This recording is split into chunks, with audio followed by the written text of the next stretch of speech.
নমস্কার বন্ধুরা, হেসেল বনলক্ষ্মীতে আপনাদের সকলকে স্বাগত। আজ আমি আপনাদের কাছে হাজির হয়েছি সন্দেশের রেসিপি নিয়ে। হঠাৎ যদি সন্দেশ খেতে ইচ্ছা হয়, তাহলে বাড়িতে যদি শুধু দুধ থাকে, তাহলে এই সন্দেশ আপনারা খুব সহজে বানিয়ে নিতে পারেন।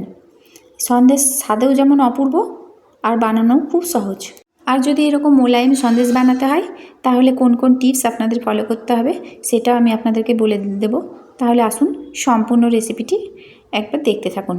সন্দেশ বানাবার জন্য এখানে আমি 1.5 কেজি দেশি গরুর দুধ ছানার পাউডার দিয়ে ছানাটা কাটিয়ে নিয়েছি। তো ছানা কাটানোর ভিডিওটা আমার দেওয়া হয়নি, কারণ ছানাটা আগেই কাটিয়ে নিয়েছি। দুধটা ভালোভাবে ফুটিয়ে নিয়ে গ্যাস বন্ধ করার 2 মিনিট পর যদি লেবুর রস অথবা ভিনেগার অথবা ছানার পাউডার দিয়ে ছানা কাটানো হয়, তাহলেই ছানা নরম তুলতুলে হয়।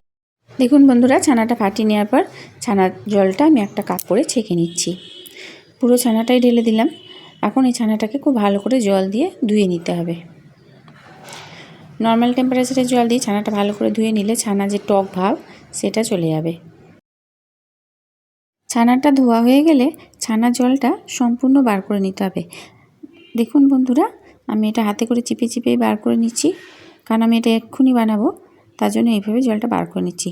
আর যদি হাতে সময় থাকে তাহলে এইভাবে চিপার দরকার নাই, একটু সময় নিয়ে এটা ঝুলিয়ে রাখলেই সম্পূর্ণ জলটা নিজেই বেরিয়ে যায়।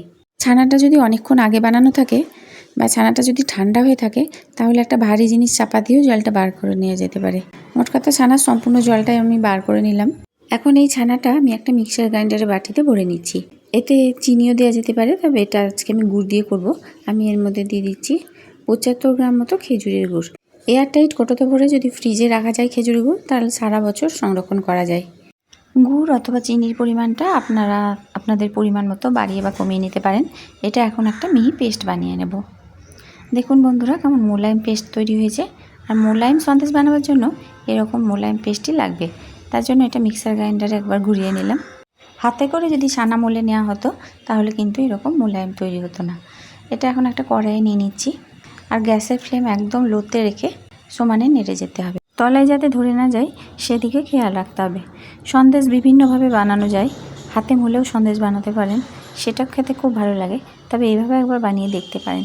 এটা এত মোলায়েম হয়, খেতেও খুবই সুস্বাদু। খেজুর গুড় দিচ্ছি বলে আমি এখানে কোনো এলাচের গুঁড়ো দিচ্ছি না, কারণ খেজুর গুড়ের একটা নিজস্ব গন্ধ আছে। আপনারা যদি চিনি দিয়ে করেন, তাহলে একটু এলাচের গুঁড়ো অথবা যে কোনো ধরনের এসেন্স যেটা আপনাদের পছন্দ দিয়ে দিতে পারেন। রেসিপিটা যদি আপনাদের ভালো লেগে থাকে, তাহলে প্লিজ লাইক, শেয়ার এবং কমেন্ট করবেন। আর যে সকল নতুন বন্ধুরা রেসিপিটা দেখছেন, তাদের যদি ভালো লেগে থাকে তো প্লিজ চ্যানেলটিকে সাবস্ক্রাইব করে দেবেন। তার সঙ্গে পাশে থাকা বেল আইকন অবশ্যই প্রেস করবেন, যাতে আমার ছাড়া নতুন নতুন ভিডিও নোটিফিকেশান আপনাদের মোবাইলে আগেই পৌঁছে যায়। আর যারা ফেসবুক থেকে দেখছেন, তাদের যদি রেসিপিটি ভালো লেগে থাকে, তাহলে লাইক এবং কমেন্ট করার সঙ্গে সঙ্গে একটু ফলো করবেন। দেখুন বন্ধুরা, নাড়তে নাড়তেই সন্দেশটা কতটা পুরু হয়ে গেল। এই পজিশনে আপনারা থালায় ঢেলে জমিয়েও নিতে পারেন। বরফি আকারে যদি কাটতে চান, তাহলে থালায় অবশ্যই ঘি মাখিয়ে নেবেন আগে, তারপর এটা ঢেলে দিলে সন্দেশের আকারে জমে যাবে। কিন্তু আজকে আমি বরফি আকারে করব না, এটা একটা ডিজাইন দিয়ে বানাবো।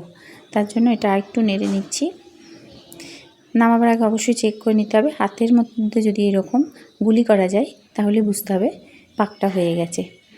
দেখুন, এটা হয়ে গেছে। এটা এখন এবার নামিয়ে নিচ্ছি। কড়াই থেকে সম্পূর্ণ নেমে নেমে যাচ্ছে। যখন এইরকম ডো তৈরি হবে, তখনই এটা নামিয়ে নিতে হবে। আর দেখুন, হাতের মধ্যে একবারে গুলি পাকানো যাচ্ছে। এইভাবে একবার চেক করে নামিয়ে নিতে হবে। এটা এখন ঠান্ডা করে নেব, তারপর সন্দেশগুলো পাকাবো। আমি গ্যাসটা বন্ধ করে এটা নামিয়ে নিলাম। গ্যাস থেকে নামাবার পর এটা আমি ঠান্ডা করতে দিয়েছিলাম। দেখুন বন্ধুরা, এটা সম্পূর্ণভাবে এখন ঠান্ডা হয়ে গেছে। এখন এটা আমি সন্দেশের শেপ দিয়ে নেব। তার জন্য হাতের মধ্যে একটা গোল শেপে প্রথমে নিয়ে নিচ্ছি। সাইজটা আপনারা আপনাদের পছন্দ মতো ছোটো বা বড় করে নিতে পারেন।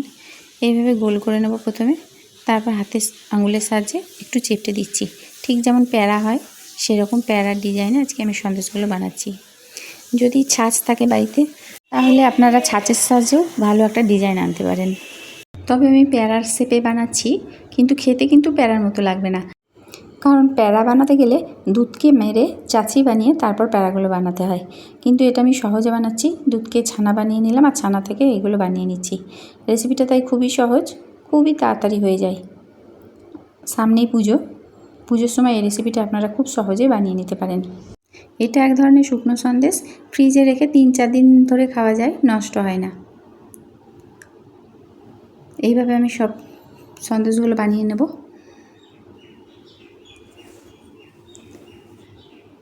সমস্ত রেসিপিটি দেখার জন্য হেসেল বনলক্ষ্মীর তরফ থেকে অসংখ্য ধন্যবাদ।